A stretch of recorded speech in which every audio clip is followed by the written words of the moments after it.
MCJ Sports. Hey, what's up, guys, and welcome back to MCJ Sports. My name is Marco. In today's video, I'm going to be ranking the top 10 quarterbacks in the NFL right now. But before we begin, I would just like to remind everyone to please like this video and subscribe to my channel, and don't forget to click the bell icon to get notified whenever I release a new video. At number 10, I have Deshaun Watson from the Houston Texans.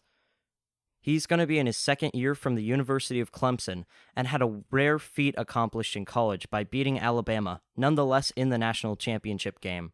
However, he is coming off an ACL injury that he suffered in week 4 of last season, but he should be fine as he's one of the most mobile and athletic quarterbacks in the NFL. He also has a great wide receiver target in DeAndre Hopkins and is coached by a great offensive mastermind in Bill O'Brien. At 9, I had Jared Goff from the Los Angeles Rams.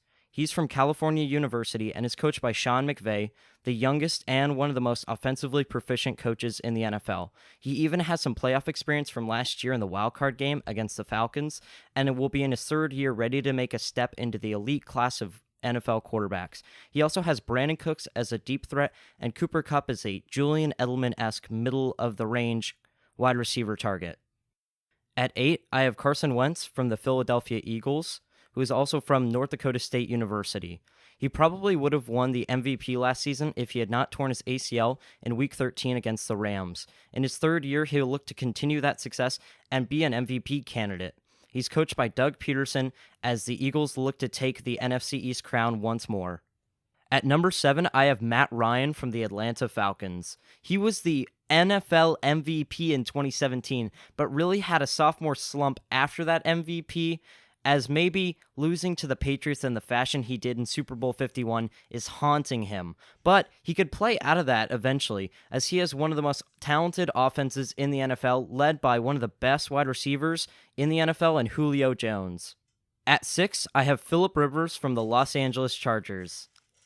He's a future Hall of Famer, and in the past has really suffered from truly bad offenses and teams in general. He's finally going to get his shot as he has a really talented team this year, which includes Hunter Henry at tight end, who unfortunately tore his ACL, but he could come back later in the season as he tore it in May during training camp. He also has Keenan Allen and Mike Williams at wide receiver as really good targets, and not to mention Melvin Gordon, who could be a threat out of the backfield in the receiving area of things. This Los Angeles team could really be a challenger, especially with Phillip Rivers at quarterback with all his experience.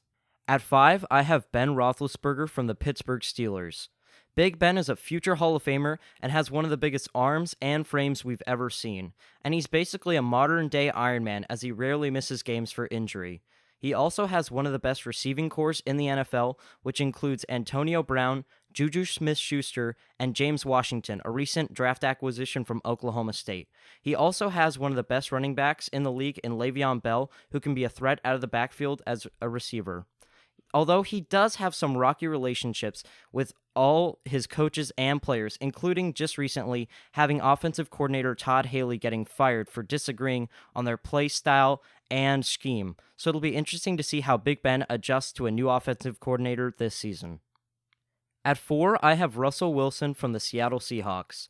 Wilson is probably the most mobile quarterback in the NFL who also has the worst offensive line. This keeps him constantly on the run, but he's a great thrower in motion, so he doesn't have a lot of trouble with that. Him and Pete Carroll have to keep devising offensive schemes around Doug Baldwin as their top wide receiver, which is absolutely insane. Russell Wilson should just deserve to be on this list just because of how bad an offensive line and receiving core he has. At 3, I have Drew Brees from the New Orleans Saints. He's a future Hall of Famer and an absolute student of the game. He has continued to get better with age, and as a Super Bowl winning quarterback, he's one of the elder statesmen in the NFL right now. He has Michael Thomas as his top wide receiver, but also has receiving threats out of the backfield with Mark Ingram and Alvin Kamara. At 2, I have Aaron Rodgers from the Green Bay Packers. He's a future Hall of Famer and probably one of the most accurate quarterbacks of all time. Even though he lost Jordy Nelson this season, and the Green Bay Packers seem to never sign free agents, and he plays in a lot of bad weather, he's probably still one of the greatest quarterbacks of all time.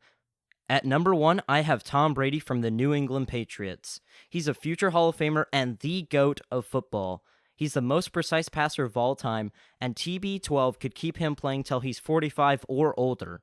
He's an offensive guru that lives in the film room, and him and Josh McDaniels will keep defenses guessing for years to come. No matter who he's throwing to, you know Tom's going to march that team down and score a touchdown. He does have Julian Edelman back from that ACL injury, although he is suspended for the first 4 games of the season, but he also has Gronk back and healthy, so you know Tom is going to be rolling on all cylinders. Alright guys, that's it for the video today. Please remember to leave a comment down below, and don't forget to like and subscribe. I will see you guys next time.